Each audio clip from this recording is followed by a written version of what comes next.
Hello everybody. It's me again na nag-walking while videoing. Wala lang, gusto ko lang mag-video para may pang-update, no? Thank you nga pala sa mga nanonood. Shout out sa mga nanonood dyan. Syempre sa sisters ko na nagsusupport. Lagi akong nagte-thank you, nagpapasalamat kasi kung hindi dahil sa kanila, baka mga zero yung no views, kumbaga. So, andito ulit ako sa madalas kong videohan na part. Pero minsan nag-iiba yung view, parang nag-iiba yung view dahil sa weather. Like now, foggy dahil sa Typhoon Leon na naman. The past days na nag-video ako dahil sa mga typhoon din. Ngayon naman Typhoon Leon.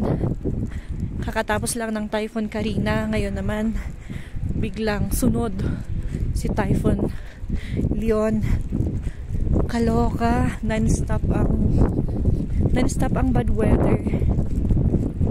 Wala tuloy pasok ang mga bata kaya sigurado naboboard na sila sa bahay yun. Ako naman lumabas ako kagagaling ko lang sa gym, sa barangay hall, barangay assembly kasi ngayon second barangay assembly for calendar year 2024. Oo. Bilang bilang isang part of the community, isang mamamayan, it's our duty or it's our part also to attend para naman makinig at saka makipag-alam kung ano ang mga nangyayari sa barangay. And yan, isang ang na-discuss doon sa open forum, yung mga ganyan, yung mga basura, kung saan kaya itatapon kasi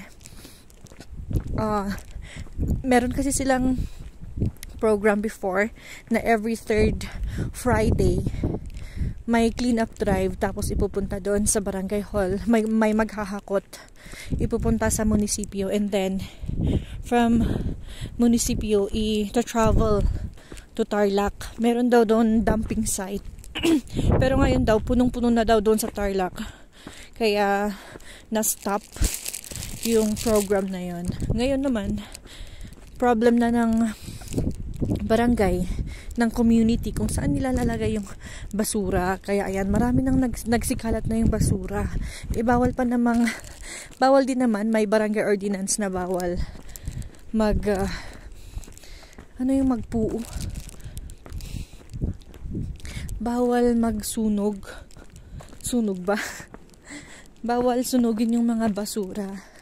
Pero as advice naman nila, so long as konti lang, na it will not cause too much smoke, okay lang. Basta doon din sa malayo sa may maraming bahay, malayo sa kalsada, ganon. Pero I think that's also a good idea or something pansamantalang solusyon, or yun na nga yung parang isang solution doon sa problem ng community. Kasi it's not just one, not just two, pero almost sa mga may reklamo yung basura na parang from the other sitio pinupunta doon sa isang sitio. Kaya dito rin lang sa Madayman, kaya parang malaking perwisyo talaga, malaking bagay. Sabi nga nila, cleanliness is next to godliness. Sabi ni Cap, yun yung parang sagot niya. Ito yung effect pa ng bagyong Christine. Kawawa talaga, kung magsusunod pa si Leon, baka matatapyasan na ulit yung kasunod niyan, yung kasama niyan. Ay. Ito naman yung lagi kong binivideohan, madalas kong videohan na rough road na daanan na noon pa hindi pa naaayos hanggang ngayon. Eto, tsaka dito yung as in na problem namin, kung malakas yung ulan, malakas yung tubig, nakakatakot sa mga bata, nakakatakot talaga. Wala na, hindi na natin makikita yung view, oh. Hindi na natin makikita yung magandang view. Wala nang view. Ayan guys. Nagdaldal lang ako ng nagdaldal. Alam nyo guys, share ko lang. Yung mga ibang binilagyan ko ng music. Nung kalalagay ko, mga after 1 month, okay pa naman. Green pa naman yung dollar sign niya na monetization. Pero, habang sine-check ko, parang may mga 5 months, ganun. After 5 months, mga ganun. Nag-claim na yung parang na-monetize na siguro yung may-ari ng mga yun.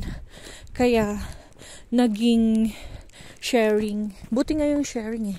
Kasi may mga sharing pero yung iba ineligible talaga yung monetization niya. Sayang naman kung i-delete ko pero sana hindi mag-cause ng trouble sa channel. Kaya hindi ako masyadong naglalagay. Hindi ko talaga ako naglalagay ng music. Kasi nga nakaka-copyright. Sayang naman. Kahit 1 view lang. Kahit 1 view lang kung hindi naman copyright, adi mas safe na yun. Diba? Diba guys? Saan dito na nga ako sa may pababa. Yan oh. Umagos kasi yung tubig. Kaya na-flood minsan or malakas yung daling ng tubig. Kaya pag doon sa may parang doon, parang ilog, malakas talaga, hindi safe sa mga bata. At ako naman, dito na ako, bababa na ako.